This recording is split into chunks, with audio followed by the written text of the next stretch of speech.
Welcome to the trade review. I am Chase. With me, as always, my man Cody.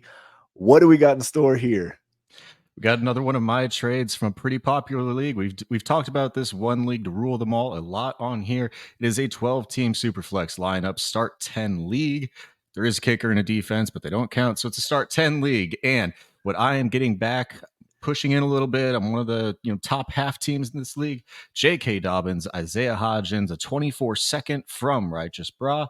And I am sending away a second, my second, no, somebody else's second, the 24 first, and a 25 third. Interesting here. So, you know me and my bias. My best player in the deal here is my guy JK Dobbins. JK Like the Dobbins, fact that obviously, your the, love. the fact that you went out and got him just makes me happy to see. To be honest with you, so you give up first, second, and third. So we'll go JK Dobbins, 24 first. Hodgins, basically you got Hodgins for a pick swap in a third. Like I think most people would say J.K. Dobbins is probably worth a back end first, and I'm assuming that's a playoff first. It is my first, so I'm Your sending away first. my own first. Now the thing where you do get into the picks here, I'm expecting my first. I currently project my team to be third or so in this league. There are two teams that are Okay. pretty good, but I think I can hang around with some draft capital that I do still have in storage that I can use throughout the season, survive a little bit of attrition, maybe more than those teams can, is kind of what I'm hoping for here. But where I think this is interesting, I'm actually giving Righteous Bra his second back that I acquired Ooh. really early whenever I took this team over. He has gone and just taken this team from a championship team last year, won the ship, and then just said, all right, we're tearing it all the way down to the pieces. So he's getting his own second back, which was the crux of the deal.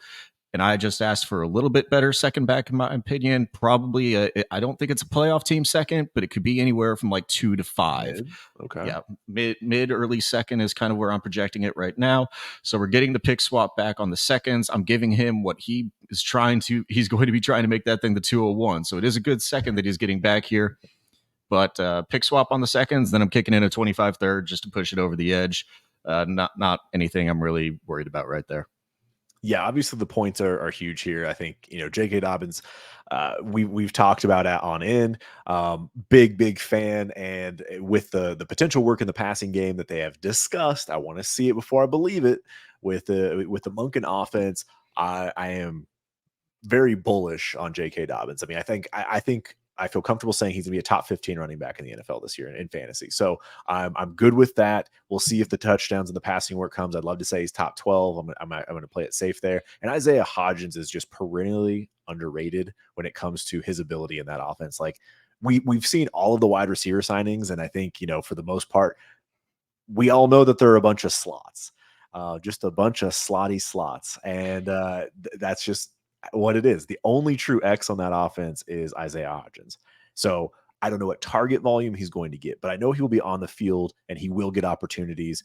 So I do like that piece. I'm totally good with that. And again, it's a slide up 5 picks from the 206 to the 201, hypothetically, and a third for Isaiah Hodgins. And then you get the J.K. Dobbins piece.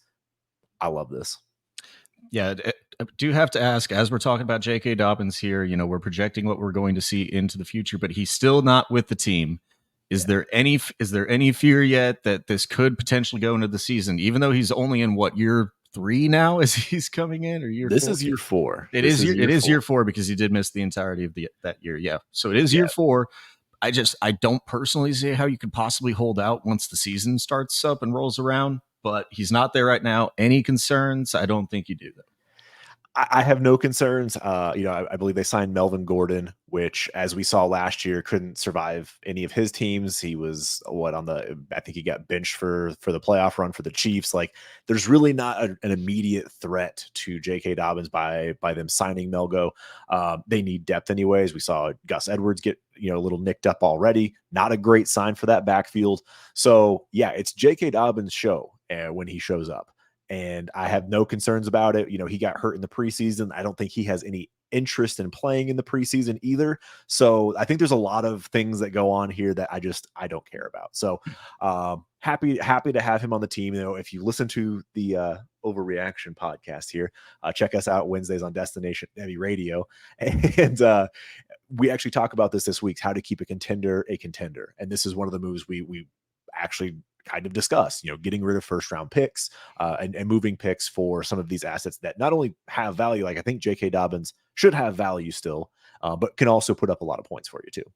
Now I am sending away a first, second, and third here, Chase. Now True. a lot of teams, whenever you send away a first, second, and third, especially on a team that currently on Dynasty Daddy, it's a starter rank of top 5, but the overall rank is top 3.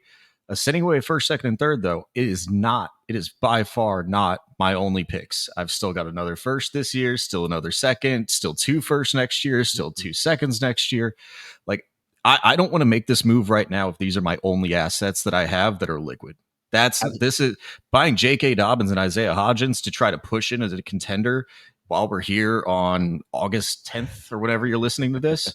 Like, that's not the move that I want to make, is pushing in all of my chips in now. But whenever I have this amount of assets still, and my RB2 is currently Leonard Fournette because I just have backup running backs all across the board, I needed another running back to hit the season. So I've got backups galore, but I sold off Jacobs. We actually did a trade review on this earlier where we sold Jacobs for the first and the second, basically got back Devin Singletary. Then I'm using another first to go buy JK Dobbins, and basically a third and a pick swap to buy Isaiah Hodgins. That's where we're at right now. Sold off the Josh Jacobs, bought another kind of holdout guy, and JK Dobbins. So I like where the team is at. I like the trades in totality as well. Yeah, the fact that you still have a lot of picks makes this even better for me.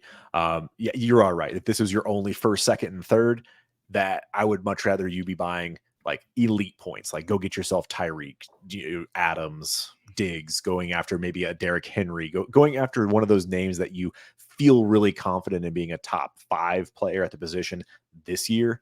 But the fact that you do have that makes this even better and makes it more comfortable for me. So if J.K. Dobbins is only RB15, you have plenty of other things that you can do to upgrade your roster still. And I've got Lamar Jackson and Mark Andrews still in the same squad as well. So we got a little mini trifecta stack. None of the wide receivers, but do have a J.K. Dobbins. Hopefully you can get some pass catching work. Got the Mark Andrews. I really love how this team's shaping up. So it's funny you say that, and before we wrap out of here, that's actually one of the things that I do enjoy doing is kind of stacking the quarterback and running back on a team when you have a mobile quarterback. Just because like a lot of times you can get down in the goal line work, you have read option plays, you have different things that could happen where Lamar vultures touchdowns from you, but at least you have them on your team at that point. I know you don't really want to start that. It sucks for J.K. Dobbins, but he can still pop off for 100 and some yards and get his own. It's kind of a nice security blanket to have both on the team. Yeah, I mean, you're definitely not going to hit the absolute upside. If Lamar Jackson scoring 5 touchdowns in that week when he throws for 4 and rushes for 1, J.K.'s probably not supposed to be in your lineup that week. But you do get a little bit safer of a floor, maybe just not as high of a ceiling if you're playing that way. I think if you're doing that, I'd much rather just stack only the receiving options. But for the floor, he's not going to be an integral part of my team right now. There's other pieces that can spike. So, yep, I fully agree. Just get a little bit of a nice security blanket floor on the team. Get the touchdowns however they come. Yeah, absolutely, man. Well, make sure you do check us out on Twitter. I'm at Trophy Chase TFDR. Cody's over there at Cody Smith TFDR. Do like this video, subscribe, comment down below. Let us know what your thoughts are on this. Sometimes giving up pick liquidity this early in the season, like you said, before games are even being played, is kind of frowned upon. So let us hear it. But yeah, thank you so much for joining us here in the Fantasy Draft Room.